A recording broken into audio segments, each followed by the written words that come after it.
Here we go, guys. Now they actually borrowed me boots because I mean this place is full of mud. And well, here we go. We need to climb again and let's see what we have.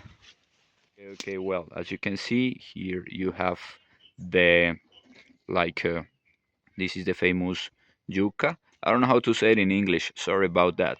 But it's really I remember often this because it has like red branches or so, and I always find it quite easily.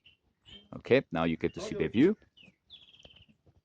So well, guys, here you get to see yuca, and well, the owner of the farm told us that at the beginning there were no like trees or other like plantation like other plantations here. So she did her best to start, planting yuca, which I'll find the translation when I'm editing this video. And well, actually, a person was here teaching me how to plant yuca, but there are many steps, many details to do it.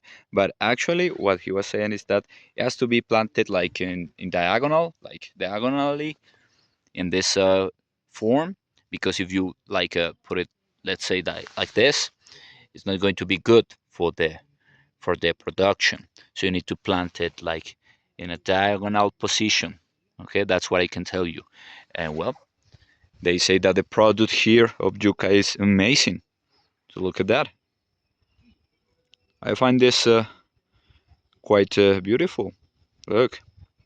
Okay, here we get to see the yuca from like up close. So it's closer now.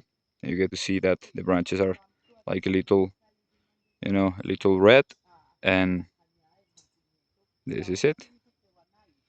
We are surrounded this time not by coffee, not only by coffee, but also yuca. de frente, porque si uno le hace hacia los lados se revienta. So well, look, here we are actually trying to take this yuca, but you need to do it like facing it like directly, otherwise you cannot do it well. And here we are, we have it, we have the yuca now. This is the product, and it's really strong. You need to be strong to actually. It's really hard to do it. You need to be pretty strong to take it out, to remove it from the ground. But here we are. Nice product. One thing to tell you is that, well, this is the product of yuca, and something they recommended me is to take one. If you want to know if it is a good product, you take one of the like white parts of the center, you taste it, and if it tastes like a little bit like almidón, I don't know how to pronounce that in English. Sorry. Um, if it tastes like almidón, it's gonna be good product. It's a quite it's good quality. Okay.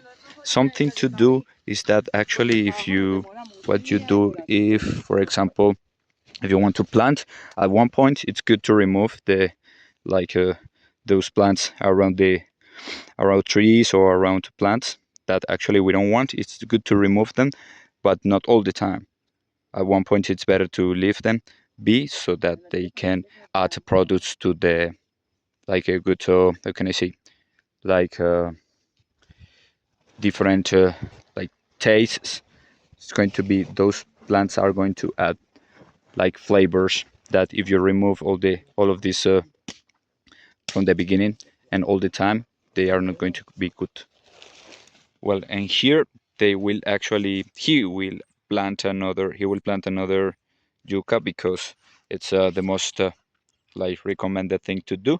And he's saying that many people say that because like plantations of yucca, they actually take the calcium from the ground. It's important to plant every single time you remove or you take yucca to plant like close to the place you removed, where you removed. Otherwise, it's not going to be good for the ground. Guys, take a look at this. So this is yucca again, but this is not the best quality. Actually, they use this to create sour and also to feed animals, but the problem is that they remove some herbs surrounding the root of the plant, and when they do that, actually, this is not good because the flavor changes and it's not good for cooking, but they still use it, which is something really interesting. That at in a farm, they people use everything, and we don't waste anything. We use every single thing. Okay, that's it, guys. Remember to subscribe, comment, share, and also activate the bell so that you can know when we release a new video. See you next time.